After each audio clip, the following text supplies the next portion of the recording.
Hello everyone, and welcome to the first day of NHS Safeguarding Learning Together Week. My name is Cathy Sheehan. I'm National Clinical Lead for Safeguarding, and I'm hosting today's event. I'm especially excited as today marks the start of National Safeguarding Adults Week. It is a dedicated time for all professionals to come together to raise awareness of important safeguarding issues across adults of all ages. We have an incredible week lined up for you on the theme of adult safeguarding.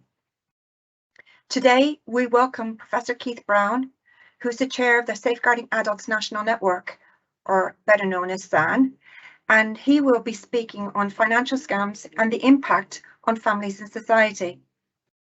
Indeed, we have further impactful presentations throughout the week, lined up for you on topics such as self-neglect and hoarding, female genital mutilation, forced marriage, virginity testing and hymenoplasty.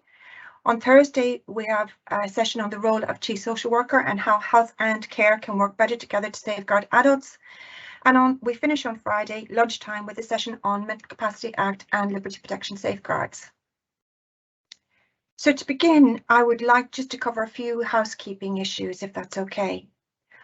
So all camera and microphone functions have been disabled. If you're having any technical problems, please try logging on using Google Chrome. Today's presentation will be recorded and will be available shortly after today's event and will be shared via our Futures NHS platform. If you're already using Futures NHS, then you will find this event and previous Learning Together weeks on the platform.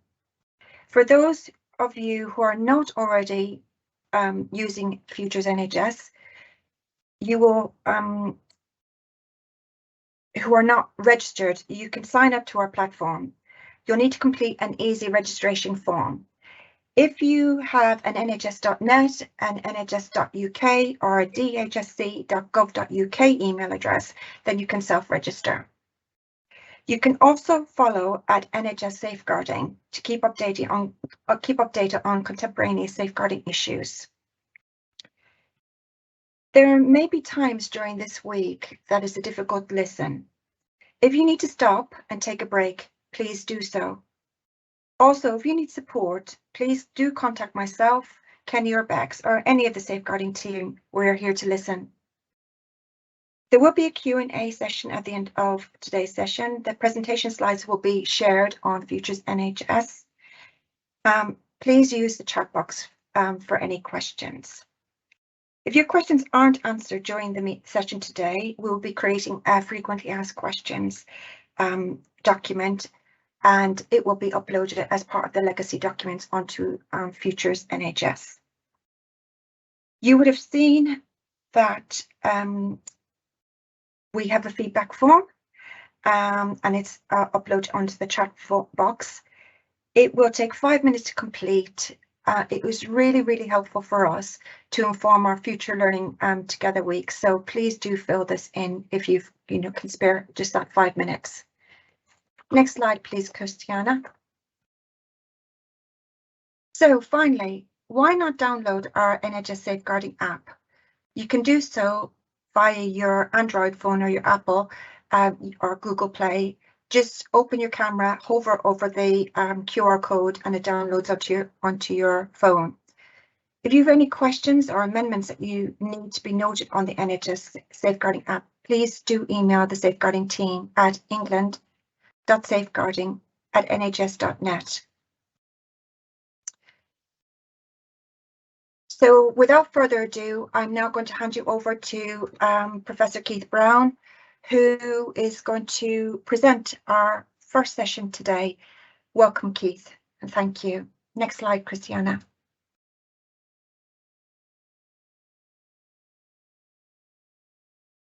Well, good afternoon, everybody, and lovely that you could join us. Lovely to have you with us today. I'm not quite sure how many there are, but I'm sure there's many of us here today. And it's quite a difficult topic, this, isn't it, really? Financial scams. There's not a day that goes by when there's not something on the news these days, or we're hearing something about fraud.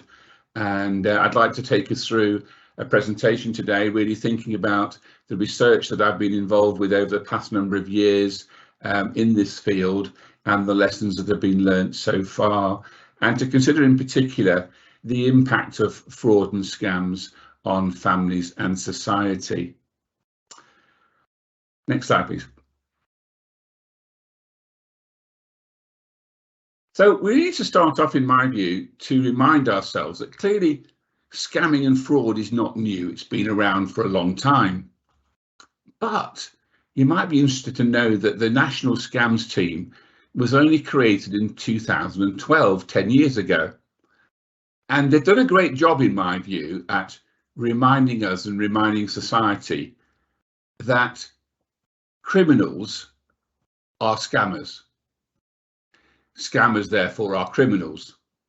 And so again, just remind us, it's not just a strange old person coming up with a little con job. They're often very serious and organised criminals that are well resourced. But I'd also like to say that just like in the awareness of child abuse over time, there's an increased realisation that significant scams are also undertaken by relatives and friends and from people in a position of trust. In other words, it's not just criminals that are involved in scams.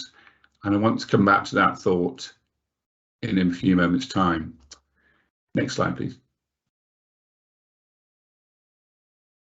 Over the past 7 or 8 years, I've been leading the national research for the National Scams Team and the Chartered Trading Standards Institute. And so I've got a wealth of experience in this area. And some of the general headlines of our research are here. We know that it's in particular the lonely, and particularly lonely older people in cognitive decline who are the most at risk of fraud. All of us are targeted by criminals.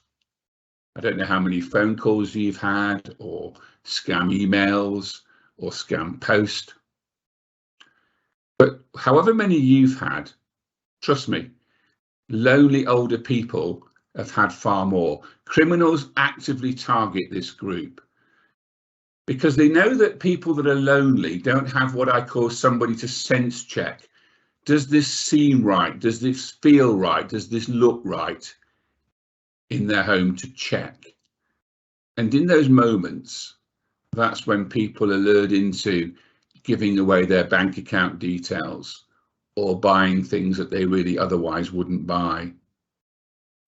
We also recognise now that the scale of scams is immense.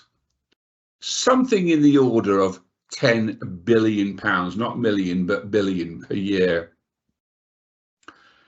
In crude terms, criminals have realised through what they do, risk-reward ratio exercises, that the risk of being caught doing a scam is quite small, and the risk of being prosecuted is even smaller, but the rewards are huge. And so scams are the modern crime of the 21st century, and they're not going to go away anytime soon. But we're also aware that the impact of being scammed is much more than simply the loss of money, although that can be huge. There is a huge impact also on the psychological well-being and confidence of the individual. That sense of violation, that sense of loss could have a huge psychological impact. And plus there's what I call the impact on the wider family. In part, I'm with you here today because my own mother was scammed, and I'll refer to some of her stories later on in this presentation. And in a sense, that sense of personal shame that I still carry, that I wasn't able to protect my late mother. She passed away a few years ago. And I still carry that sense of, wow, here I am, a professor, a so-called expert in this field. And yet, frankly, I struggled at times to fully protect my mother. I wasn't completely useless. I did have some impact, but she was scammed. And then there's also what I call the indirect impact on wider society. which often ends up picking up the cost. And by this I mean, for example, what happens if an elderly, lonely person is scammed of all of their life savings? And the psychological impact is such that this person no longer feels comfortable or capable or able of living in the community, and they want to come and live in some form of social care, a care home. Who picks up the cost? The person has lost potentially all of their life savings, and the cost therefore might have to be picked up by the local authority. Now, if we took an average of £1,500 a week for a care home fee, I just asked a simple question: how many older people in a local authority would need to be scammed of their life savings, end up in care, funded by the local authority at £1,500 a week before the local authority was facing bankruptcy? These are huge and significant issues in our society. Next, please. So just coming back to remind us about the links, in a sense, of the growth of child abuse. It was 1957 when the radiographer, a chap called Finkelhor in America, was looking at x-rays of previously undiagnosed fractures of bones in children. And he hypothecated that some of these fractures were not accidents and were possibly caused by the parents of the children. Heavily ridiculed, people in 1957 could not believe that a loved one, a parent or a caregiver, could assault or hurt a child to such a degree as to cause a fracture of a bone. And right up until 1979, we were still talking about non-accidental injuries, until we used the term that Kemp and Kemp had used, child abuse. But of course, in the early days, we were talking about physical child abuse, assault. And later we started to open up our understanding to understand more about child sex abuse, and then later child emotional and psychological abuse. In the same way, I'd like to suggest that one of the things we're starting to recognise in the last 10 years or so of our understanding of fraud is that there is a growing realisation that many, and possibly even most of the abusers, are known to the victim, and therefore not actually classic criminals or organised crime gangs, but actually family and friends, or people in a position of trust. Every time I go on national radio or TV and talk about fraud, which is fairly frequently, my inbox, my in-tray, is filled with questions about and stories from people reporting it was their auntie, their sister, their uncle, their niece, their nephew who was stolen from the family. I get much more correspondence about that than I do about criminals and criminal activity. And yet the truth is, we know very, very little about the abuse of financial abuse caused by people who were known to the victim. And I'll come back to that in a moment as well. Next slide, please. Last year, I produced with Jennifer Hawkeswood this all-party parliamentary report, Theft and Fraud Within Families, and it's available to download from the Financial Vulnerability Task Force. And I have another all-party parliamentary report that's been launched next week with National Trading Standards, looking at the links between coercive control in domestic violence and the use of coercive control with fraud within families. Unfortunately, that paper should have been out a couple of months ago, but because of all the changes, shall we say, within Parliament in the last few weeks and the instability of who's the Prime Minister and who's in power, the launch had to be delayed. What I will do is make sure that the new report after next week is on the NHS Futures platform if you want to have a look at that and look at the links between coercive control in domestic violence and also with fraud. Next slide, please. So scamming is a crime undertaken by criminals. Sometimes those criminals are family members. But what about legal companies acting in what I would call an illegal way? I mentioned my mother earlier on.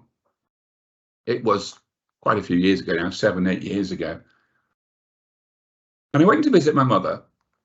She was a very proud lady, and she had quite a lot of clothes. Very glamorous as my mother. 6 foot tall, belle of the ball. In fact, she had so many dresses that she couldn't, like most of us actually, fit them all in the wardrobes in her main bedroom. And so her spare bedroom, she lived in a lovely little bungalow, was like her overflow cupboard. And one day I went round and there were black dustbin liners filled with her clothes all round the floor of a spare room. And I couldn't understand why my mother was putting so many clothes in these black dustbin liners. It was a little bit as if she was about to go off to the charity shop and get rid of some of her clothes, which I thought, reasonable choice to be making. But there was an awful lot of bags and an awful lot of clothes. My mother was in the early stages of dementia. If you spoke to my mum, you wouldn't recognise that she was in cognitive decline. She could still hold a reasonable conversation, but she was getting really quite forgetful. And she did have some of those classic cognitive decline moments. I opened a couple of the drawers where her clothes used to be, and to my shock and horror, all I could find were jars upon jars of vitamins and vitamin supplements.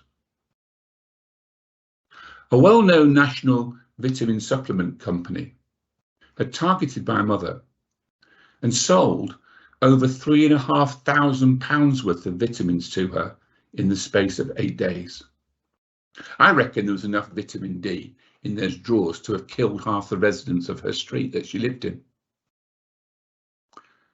A sales rep had recognised that the best way to meet their sales target, to get their bonus, was to ring somebody like my mother, who, because of her cognitive decline, wasn't quite sure what she was doing, and sold her literally thousands of pounds worth of drugs, of vitamins, of things supposedly to help her with her arthritis. So I ask again, when is scamming a crime? And can it be also a crime if legal companies act in an illegal or inappropriate way? Next slide, please.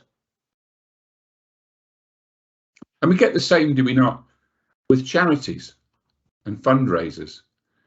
Unfortunately, many charities and fundraisers have now outsourced their fundraising activity to private companies, and they're also on bonuses.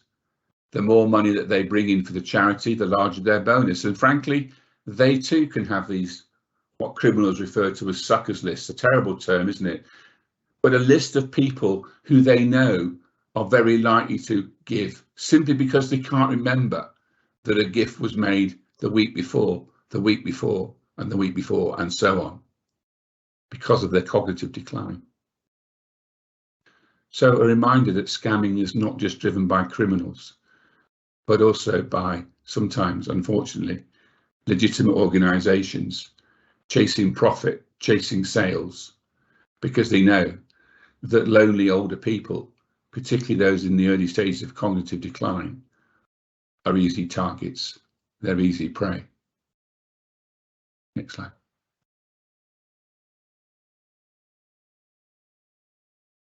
Dr. Elizabeth Carter and I produced this last year, and it's the forerunner to the piece I spoke about early on about the links between coercive control and domestic violence and fraud. And we produced this leaflet called The Power of Persuasive Language. It's available at the NCPQSW website. I think it's also on the NHS Futures platform. It's certainly available free, and if it's not on the NHS Futures platform, I'll make sure it's there next week. What we were trying to do was help people understand that victims of fraud are not silly, foolish, or gullible. or even stupid. Rather, that criminals are extremely persuasive, extremely clever. Putting it simply, criminal organisations are making so much money scamming us. They invest a huge amount of money, having the best training for some of the best psychologists in how to use persuasive language, how to win our confidence, how to win us over. These are not amateurs. These unfortunately become highly skilled professionals at manipulating language to sound credible so that we can be conned. Next slide. So I really want to keep re-emphasizing this. It's not about the gullible or vulnerable person falling for a scam.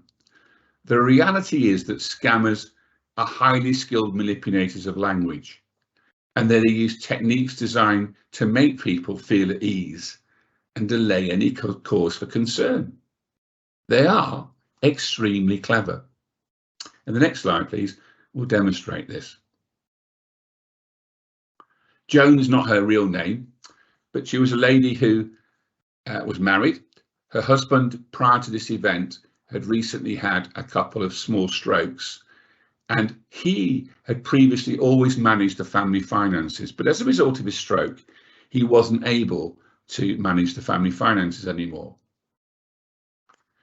And one day, somebody purportedly from her bank phoned her to say that her bank account had been compromised and persuaded her to move some money out of her bank account. Over the course of 4 days in 1 week, between Monday and Thursday, Joan was persuaded to move £240,000 out of her bank account into another bank account. All of their life savings, all of their pension money, every penny that they had in the space of 4 days, because she was convinced that the person ringing her was from the bank and that her bank account had been compromised. I got to see Joan a couple of days later because her son was a personal friend of mine. And she wrote this. We, the husband and I, both realised that we'd been the victims of what she described as mind control. We were not making independent decisions at all during that time, when I was groomed to act deceptively with those bank staff, fraud staff members.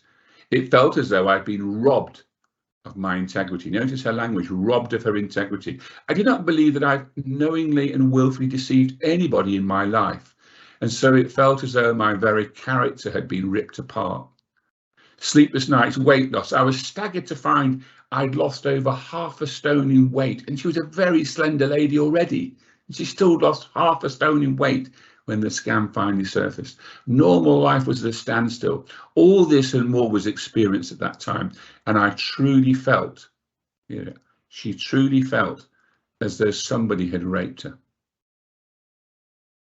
When communication was finally made with genuine bank staff, the feeling was one of such overwhelming tiredness that we could hardly tell them about what had been going on.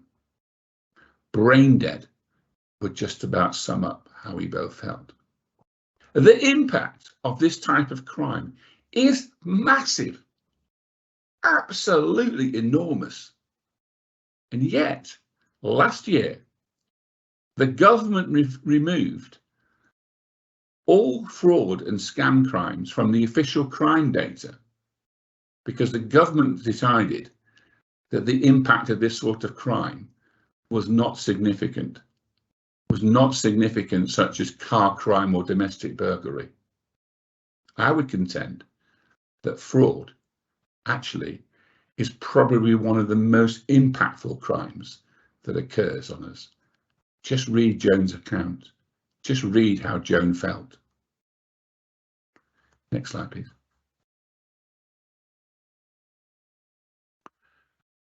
The National Trading Scams team, in particular, are trying to prevent postal mail scams, junk mail, false lotteries, things like this.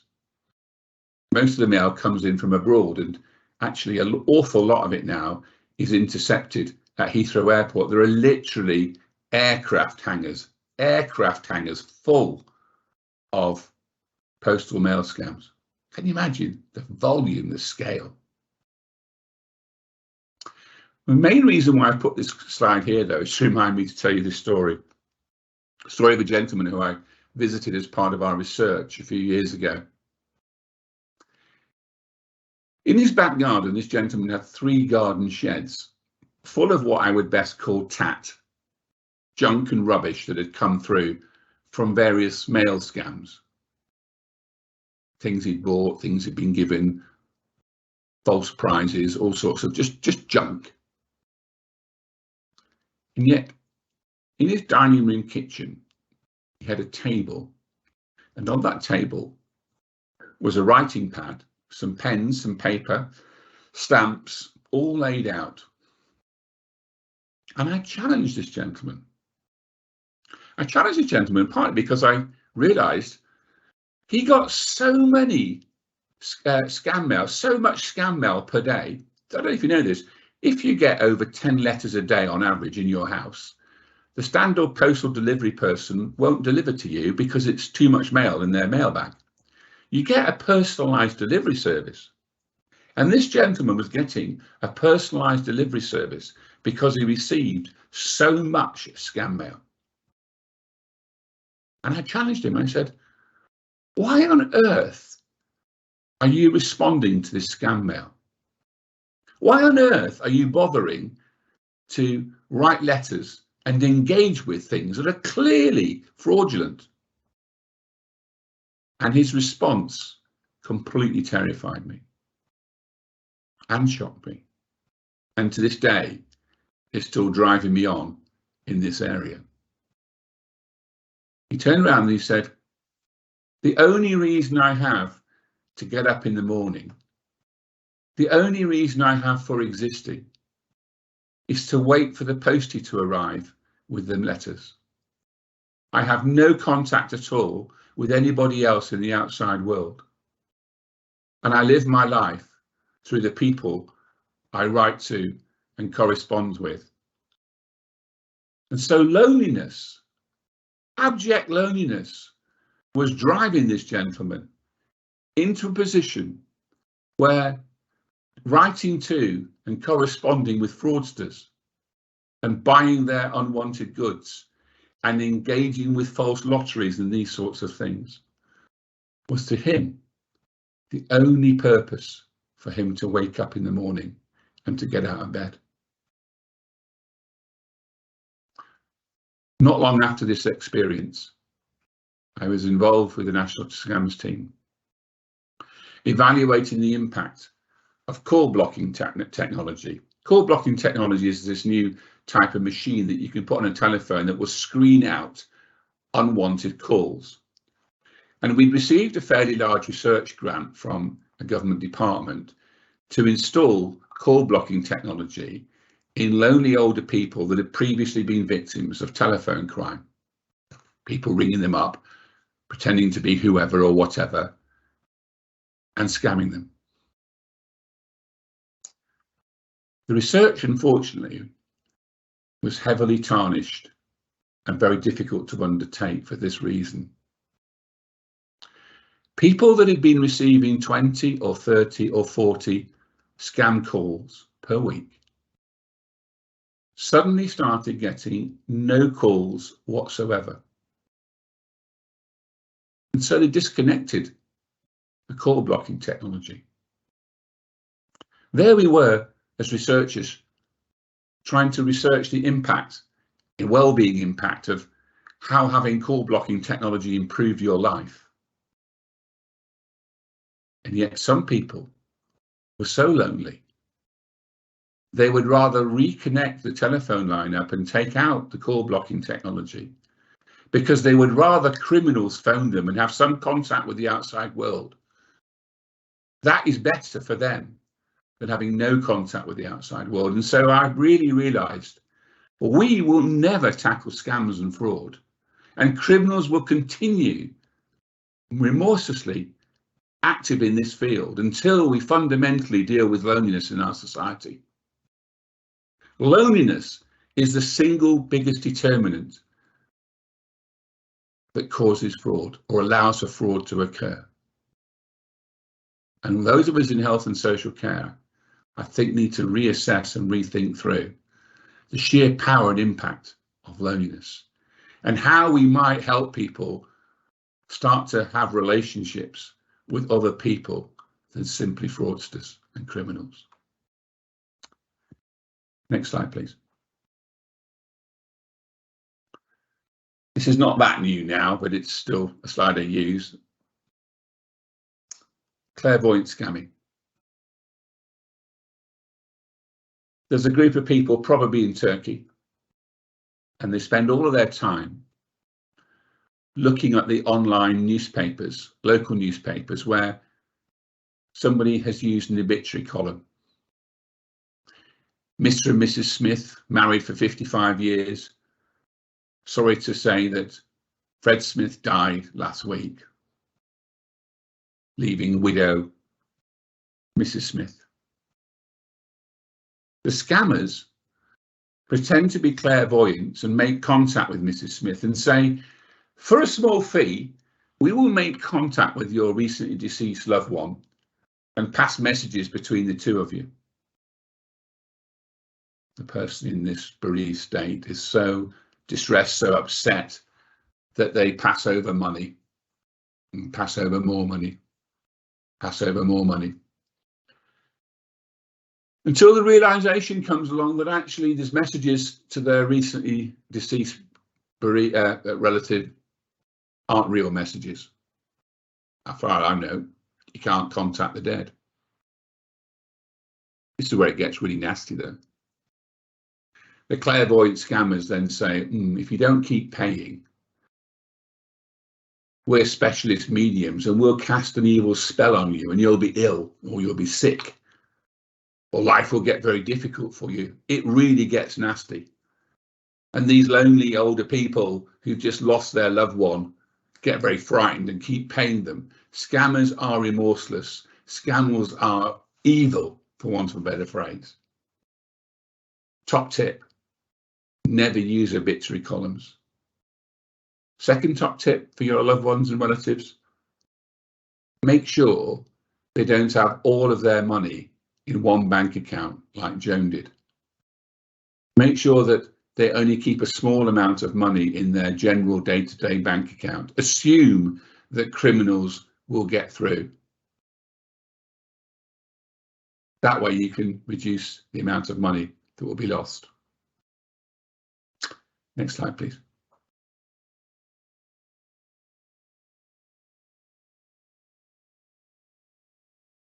This is PC Paul Briggs.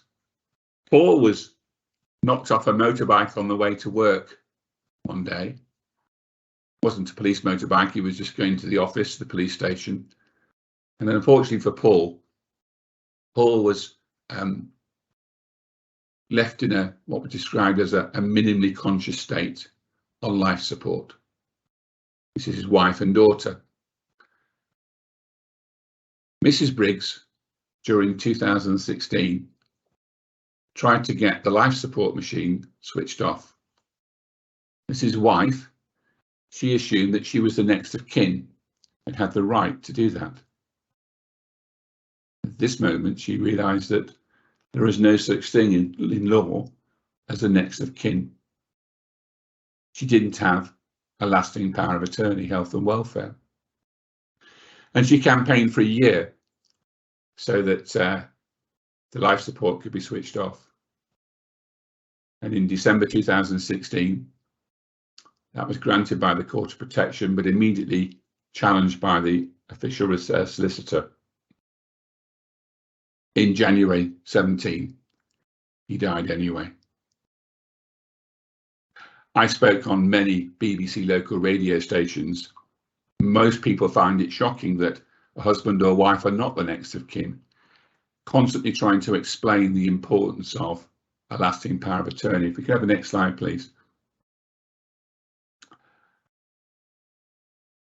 And I want to ask us all, What are we doing to better protect ourselves and our own loved ones? Are we having conversations with them about our own mortality, or how we might want to be supported in our vulnerable times? It's not easy to talk about money with our loved ones. My own mother didn't see me as Professor Brown, researcher in this field. I was simply her son. And when I had to have these conversations, to be honest with you, it was pretty damn difficult. But we do need to have these conversations. We do need to have conversations about our end of life desires. I've wrapped this up a little bit in this talk about fraud, simply because, to my view, we all should have lasting powers of attorney, health and welfare, and property and fares from age of 18 onwards. You never know. Car accident, a fall, a brain injury, a stroke, anything can happen that can leave us in a very vulnerable position. Give some thought to who you would want to act on your behalf if you lost capacity. And don't assume that you only lose capacity at the very end of your life when you're older. Unfortunately, tragic accidents and tragic situations do occur before old age. Plan. Next slide, please. Have a look at these leaflets. Free resources that are available. Again, they're on their NHS website. Advanced care planning, guidance on the Mental Capacity Act. Help us explain through these sorts of situations. And the next slide, please, Christiana. The one on the right here, next to Keen Understanding Decision Making Authority, something that I produced shortly after the situation I was describing earlier with the police officer, to help people better understand decision-making authorities and also advance decisions to refuse treatment. Now, although these are about care, in a sense, how we might be cared for, they're also just as important in terms of how can we help people manage their finances, and how can we help protect our loved ones, our parents, our grandparents, our aunties, our uncles, who are struggling towards the end of life with managing all their financial affairs. Have a look at them. Look at them for yourselves as well. If I was speaking to you in a live audience and at this stage, ask you to put your hands up if you had your own personal lasting power of attorney. And I'd probably even go further and say, how many of you have got children over the 18 that you still see as your children, but they're now adults? How many of them have a lasting power of attorney? And what would you want to have happened if there was a motorbike crash or a brain injury to that loved one? Next slide, please. A text I wrote a couple of years ago called Demystifying Mental Capacity might help you through some of those situations. It's there, and it's also something that's used heavily by financial services to help them people understand and manage their money more effectively. If you want to have a look at it, please do so. Next slide.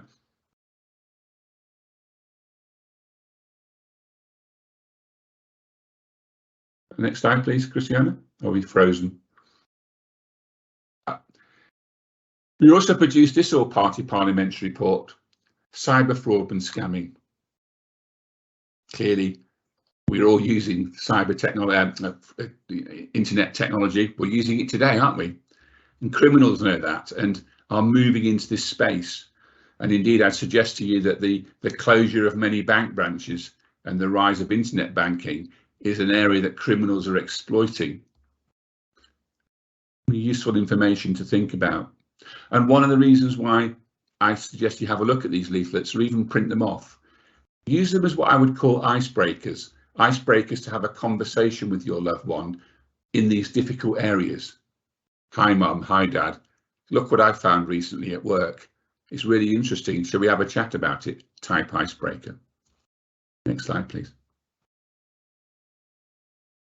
So in closing, this is a genuine radio conversation that was heard between a naval ship and the Canadian authorities off the coast of Newfoundland in October 1995. You can just press as I read each line out, Christiana. The Americans were heard to say, "Please divert your course 15 degrees north to avoid a collision." So the Canadians came up with, "No, we recommend that you divert your course 15 degrees south to avoid a collision." So the Americans said, "This is the captain of a US Navy ship, and I say again, divert your course." You can guess where this is going, can't you?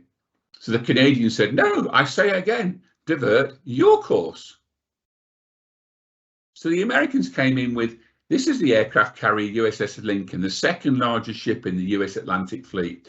We're accompanied by 3 destroyers, 3 cruisers and numerous support vessels, and I demand that you change your course 15 degrees north, that's 15 degrees north, or countermeasures will be undertaken to ensure the safety of the ship." And the Canadians came back with, Christiana?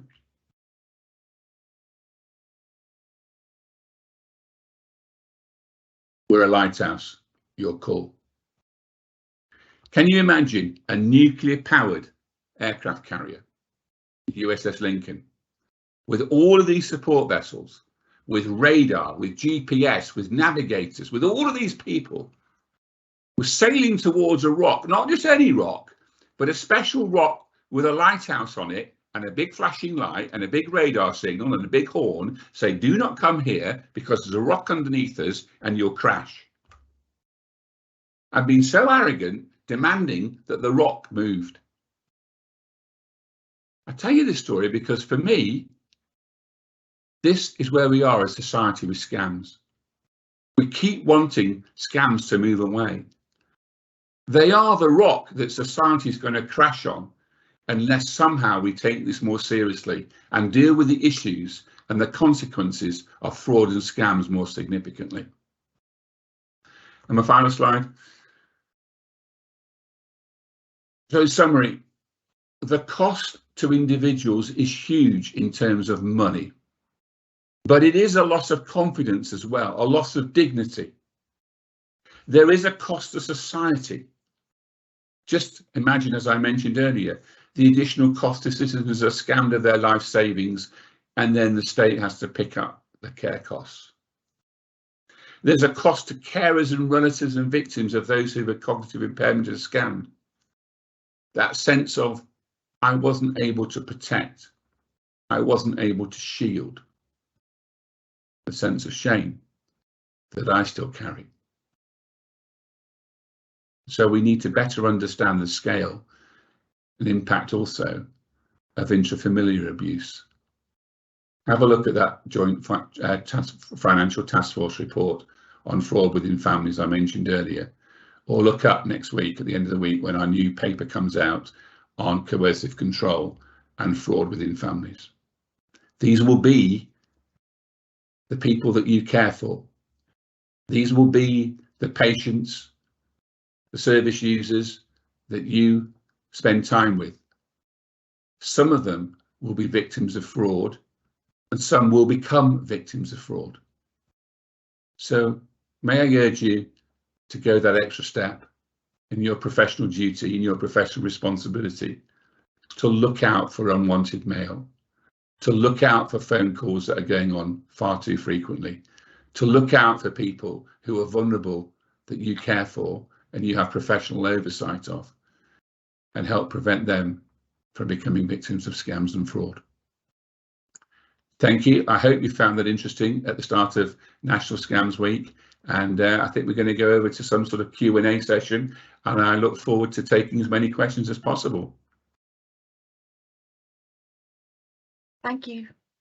Thank you so much, Keith, for such an impactful and informative presentation, and most especially for kind of bringing it to life in your own experience of your mother's experience, and kind of sharing with us today, actually, how even though you've got all this knowledge and skill, your mother was still a victim of fraud, that it can happen anywhere to anybody.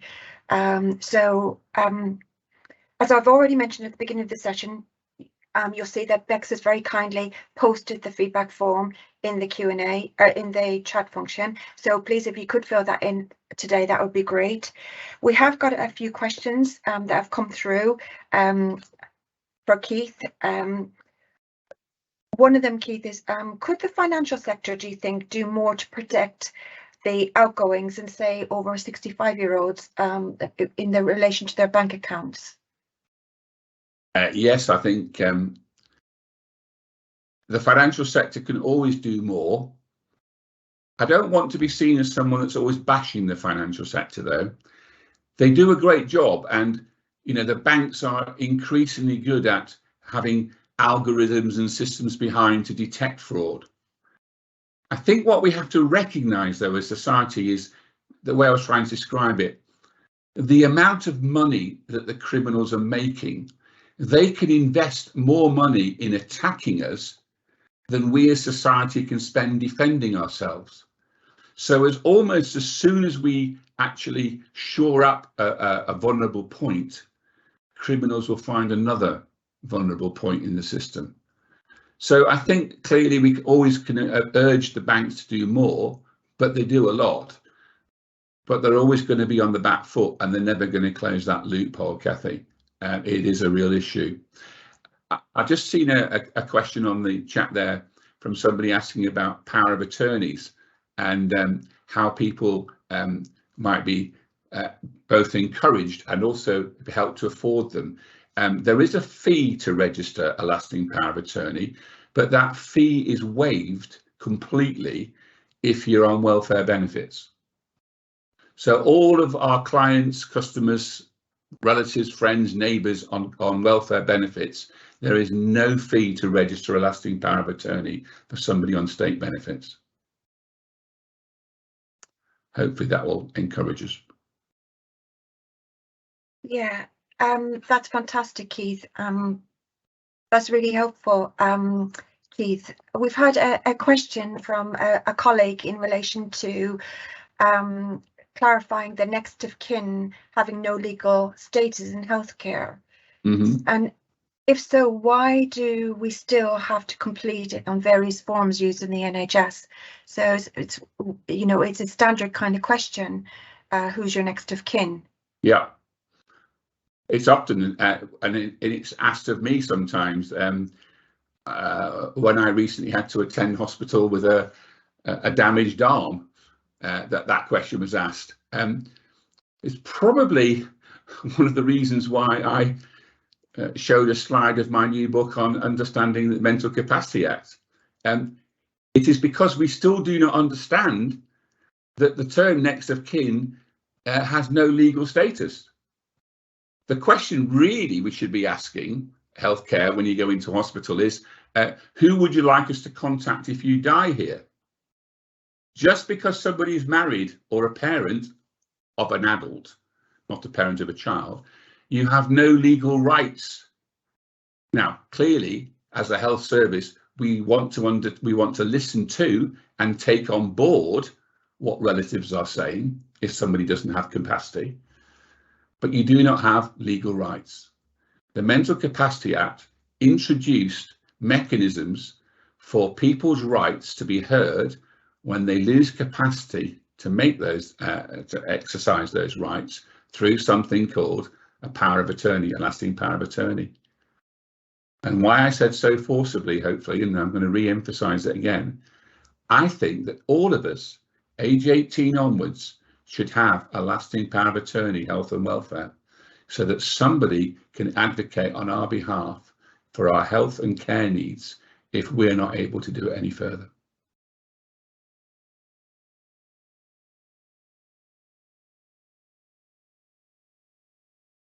Thank you, Kenny. Thank you, Keith. That's been really helpful. Another question is from Sarah. So do people who have been scammed have any recourse to claiming the money back, or is it the case that once it's gone, it's gone?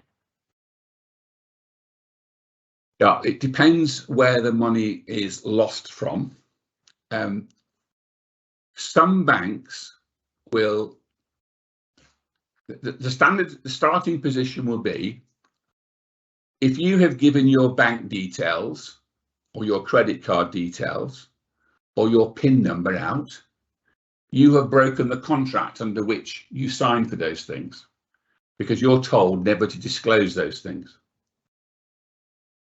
So the initial response was frequently, you know, it's your mistake, it's your fault, you shouldn't have done this. The technical term for that would be a push payment under the banking understanding. A push payment is when you have given permission for someone to take money out of your account by giving them details. Sometimes banks will now reimburse the money for you, but it's not a guarantee, and there's no guarantee you will get your money back. And frankly, in my experience, those that get the money back are those that shout the loudest and know how to complain the most. And certainly I know that I personally have been able to intervene and get people's money back. But sometimes I wonder whether I've been able to do that because it's Professor Keith Brown who's doing the research in this area that knows the banks, and nobody wants to be left. Are you with me? So a payment ex gratia is made. There is no legal recourse to say you have a right to get your money back. And the truth is, most people never see the money back.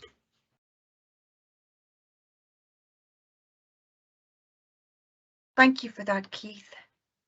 Thank you so much for your answer, Keith. That's fantastic. I think we're going to draw a line under our questions now. So thank you very much for that. There are a couple more in the kind of chat, which we will share with you so that actually you can kind of consider and provide a fuller response to, which will be part of the legacy document. Once again, I'd really like to thank you for kind of presenting today on this really, really important subject.